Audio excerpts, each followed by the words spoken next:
या तो smart city में शामिल करो या चुल्लू भर पानी में डूब मरो।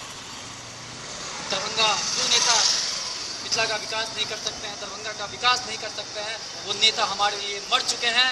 और हमने कीर्ति आजाद का पुतला दहन नहीं किया, नरेंद्र मोदी का किया, क्योंकि दरभंगा वासियों ने कीर्ति आजाद को वोट दिया, नरेंद्र मोदी को वोट दिया था। और दरभंगा का विकास अगर नहीं होगा तो हम सीधा जिम्मेवार इसके लिए नरेंद्र मोदी को मानेंगे, ना कि कीर्ति आजाद को, क्योंकि हम उन्हें निकम्मा मानते हैं। और लग रहा है उनके कार्यों से लग रहा है कि आगे भी वो निकम्मा ही रहेंगे, आलसी ही रहेंगे, कुछ नहीं काम करेंगे। आप जाके देखिए सोशल साइटों पे वो आईपीएल के लिए ट्वीट कर रहे हैं, आईपीएल की बातें कर रहे हैं, लेकिन दरभंगा के लिए आवाज़ नहीं उठा रहे हैं। उनके पास समय नहीं है कि वो दरभंगा के लिए आवाज़ उठाए। राजनीति उनका शौक है, राजनीति उनका शौक है। दरभंगा वासियों को वो अपने शौक के लिए त्रस्त छोड़ दिया, दरभंगा को त्रस्त छोड़ दिया है। यहाँ की जनता में